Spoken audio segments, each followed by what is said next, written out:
கடந்த பல ஆண்டுகளாக தமிழக அரசின் திரைப்பட விருதுகள் வழங்கப்படவில்லை. அதைப்போல பல ஆண்டுகளாக திரைப்படங்களுக்கு வழங்கி வந்த மானியம் என்கிற அரசு நிதி உதவி வழங்கப்படவில்லை என்பது அனைவருக்கும் தெரிந்த விஷயம்தான். என்றாலும் தேர்தல் நெருங்கப் போவதன் காரணமாக திரைப்பட தயாரிப்பாளர் மத்தியில் ஒரு மன உளைச்சலையும் மன வருத்தத்தையும் ஏற்படுத்தி இருக்கிறது. ஏனென்று சொன்னால், அரசுக்கு மிகப்பெரிய வருமானத்தை ஈட்டித் தருகிற தொழிலாக இருந்தாலும் அரசை இன்னும் சினிமாவை ஒரு தொழிலாக அங்கீகரிக்கவில்லை. ஏகப்பட்ட வருமானம் அரசுக்கு சினிமா மூலம் கிடைக்கிறது. ஆனால் அரசாங்கம் சினிமா தொழிலை உற்சாகப்படுத்துகிற வகையிலே சிறந்த கலைஞர்களுக்கு, சினிமா தொழில் கலைஞர்களுக்கு விருதுகள் வழங்கியும் மானியம் வழங்கியும் இந்த சினிமா தொழிலை கௌரவப்படுத்தி வந்தது, பாராட்டி வந்தது, நன்றி தெரிவித்து வந்தது.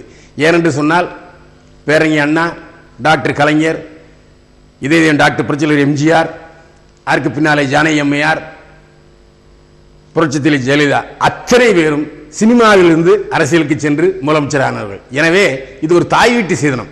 அரசாங்கத்தினுடைய உதவிகள் பூரா சினிமாவுக்கு தாய் வீட்டு சேதனமாகத்தான் கருதி கொண்டிருக்கிறார்கள் இதுவரையும் சினிமாக்காரர்கள். அப்படிப்பட்ட சூழ்நிலையிலே அந்த விருதுகளை வழங்கவும் நிதி உதவி வழங்கவும் ஆவணம் செய்ய வேண்டும். ஏன்னு சொன்னால், புரட்சித் தலைவர் அவர்கள் சினிமாவில் கதாநாயகன் நடித்து முதல்வரானவர்கள். அவர்களுக்கு சினிமா கஷ்டம் தெரியும், சினிமா தயாரிப்பாளருடைய கஷ்டம் தெரியும். சினிமா பற்றிய அக்குவேறு ஆணிவேராக அலசக்கூடியவர் புரட்சித் ஜெயலலிதா அவர்கள். எனவே தாய் உள்ளத்தோடு அந்த விருதுகளையும் அரசின் நிதி உதவியும் விரைவில், ஏன்னா விரைவில் தேர்தல் வரப்போது, அந்த அடிப்படையில் விரைவில் வழங்கி சினிமாவை கௌரவப்படுத்த வேண்டும் என்று கேட்டுக்கொள்கிறோம். சினிமாக்காரர்கள் சார்பாக நிச்சயமாக அவர் செய்வார்.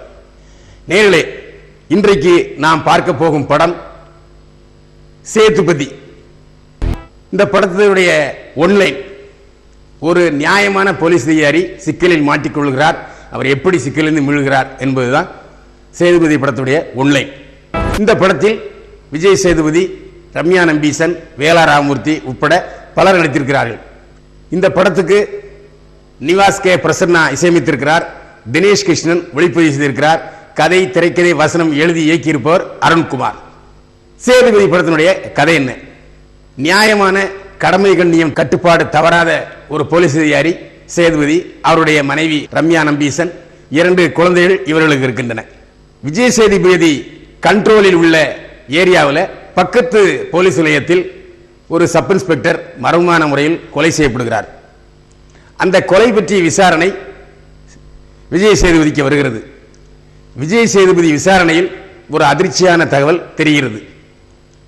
அந்த ஊர்ல பயங்கரமா கட்ட பஞ்சாயத்து நடத்தி கொண்டிருக்கிற வேலா ராமமூர்த்தியினால் அந்த சப் இன்ஸ்பெக்டர் கொலை செய்யப்பட்டிருக்கிறார்.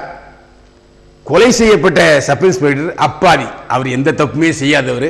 வேறு ஒரு சப் இன்ஸ்பெக்டரை கொலை செய்வதற்கு பதிலாக வேலா ராமமூர்த்தியினுடைய ஆட்கள், கூலி ஆட்கள் அந்த சப் இன்ஸ்பெக்டரை போட்டு தள்ளிடுறாங்க. இருந்தாலும் ஒரு போலீஸ் சப் இன்ஸ்பெக்டரை கொலை செய்து விட்டார் என்ற குற்றத்திற்காக வேலா ராமமூர்த்தியை கைது செய்ய முயல்கிறார் சேதுபதி.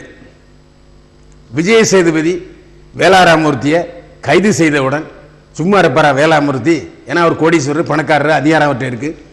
அந்த அடிப்படையில் எப்படியாவது தன்னை கைது செய்த விஜய் சேதுபதியை சிக்கல்ல மாட்டி விடணும், அவர் போலீஸில் இருக்கப்படாது அப்படின்னு நினைக்கிறாரு.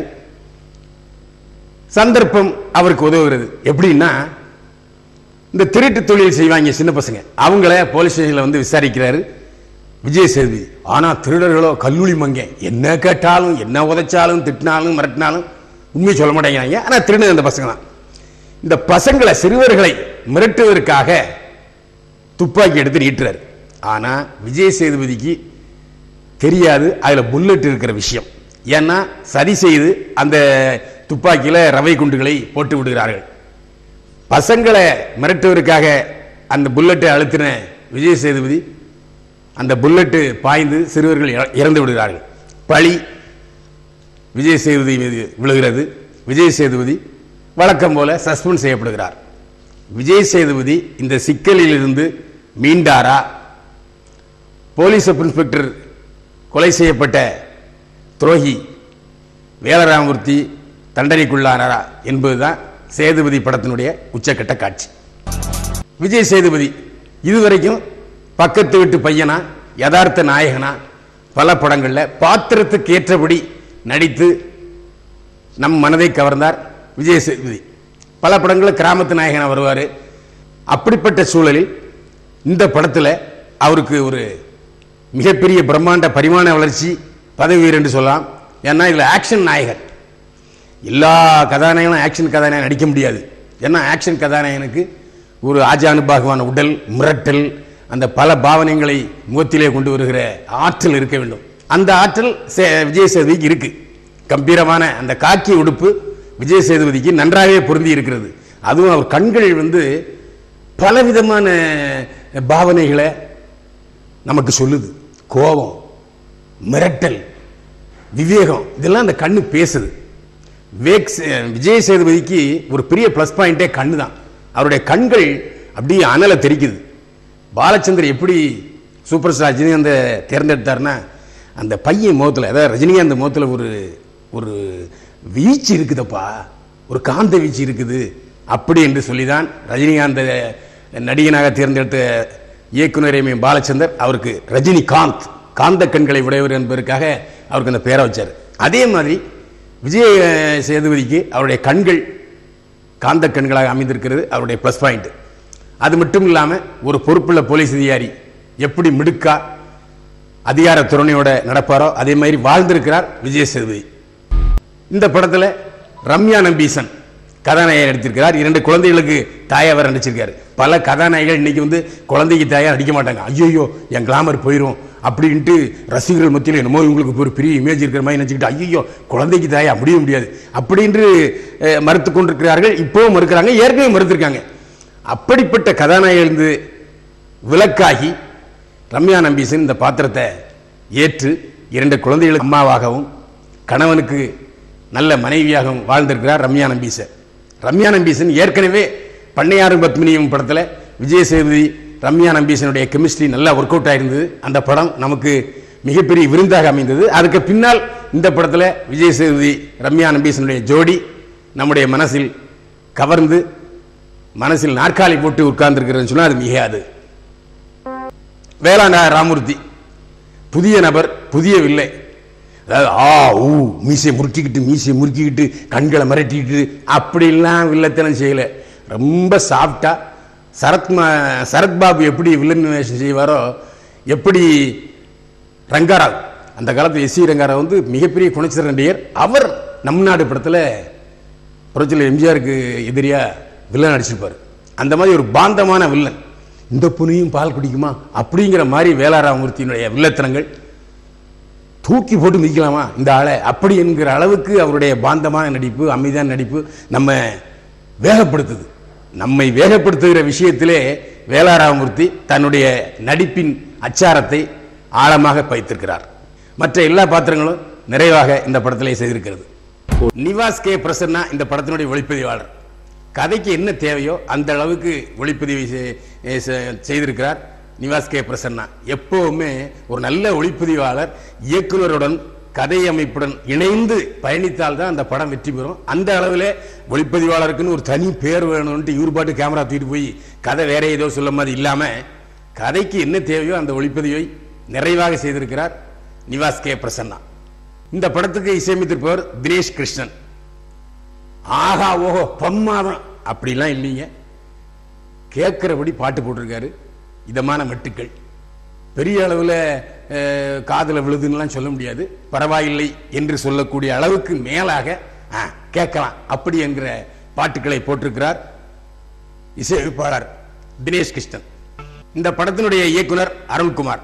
இவர் ஏற்கனவே பண்ணையாரும் பத்மினியும் படத்தை இயக்கியவர்.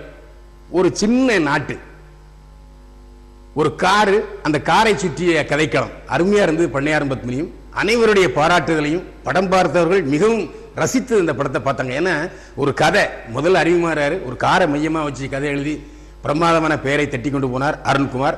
அதற்கு பிறகு அதே ஜோடி விஜய் சேதுபதி ரம்யா நம்பீசனை வச்சு இந்த படத்தை என்ன கொஞ்சம் வித்தியாசப்படுத்திருக்காருன்னா, விஜய் சேதுபதிக்காகவே இந்த கதை எழுதியிருக்காரு. அவர் ஒரு எப்படி சூப்பர் ஸ்டார் ரஜினிகாந்த் இன்ஸ்பெக்டரா பல படங்களை பரிமளிச்சாரோ அதேமாதிரி கமலஹாசன் பரிமளிச்சாரோ, இன்ஸ்பெக்டர் சௌத்ரியாக நடிகர் சிவாஜி கணேசன் பரிமளித்தாரோ, அதுமே ஒவ்வொருத்தருக்கும் ஒவ்வொரு ஆசை உண்டு, நாம காக்கி சட்டை போடணும் அப்படின்னு. அந்த விஜய் சேதுபதியுடைய விருப்பத்தையோ அல்லது இவர் அவரை பார்த்த பார்வையோ ஒரு காக்கி சட்டை கதை எழுதியிருக்கிறாரு. பெரிய அளவுக்கு இந்த படத்துல புதுமைகள் வித்தியாசமான கதையெல்லாம் அவர் ஒன்றும் சொல்லலை. இயல்பான யதார்த்தமான கதையை சொல்லியிருக்காரு. ஏற்கனவே நிறைய படங்கள் வந்திருக்கு. அதாவது என்கவுண்டர் வேற ஒருத்தர் போடுறது, இதெல்லாம் நிறைய போலீஸ் ஸ்டோரிஸ் வந்திருக்கு. இருந்தாலும் எந்த இடத்துலையும் தொய்வு இல்லாமல் விறுவிறுப்பாகவும் பரபரப்பாகவும் திரைக்கதை அமைத்து இயக்கி இருக்கிறார் அருண்குமார். எனவே அவருக்கு பாராட்டு தெரிவிக்கலாம். ஏன்னா புல்லட் தெரிக்கும் என்று பல விளம்பர சுவரட்டில் ஒட்டியிருக்கார்கள். அதே மாதிரி ஒரு காக்கி சட்டைக்கு உண்டான கம்பீரத்தை படத்துக்கு கொடுத்திருக்காரு இயக்குனர் அருண்குமார். சேதுபதி ஒரு நல்ல காவல்துறை அதிகாரியுடைய கதையை பார்த்த அனுபவத்தை நமக்கு தருது. தயவு செஞ்சு தியேட்டரில் போய் பாருங்க. என்ன நேயர்களே, இதுவரையிலும் சேதுபதி படத்தினுடைய திரை விமர்சனத்தை பார்த்து ரசிப்பீர்கள் என்று நம்புகிறேன். மீண்டும் புதன்கிழமை இரவு 8 மணிக்கு இன்னொரு புதிய திரைப்படத்தை விமர்சனத்தோடு நான் உங்களை சந்திக்கிறேன். அதுவரையில் உங்களிடம் நன்றியும் வணக்கமும் கூறி விடைபெறுவர் பயில்வான் ரங்கநாதன். வாழ்க வளமுடன்.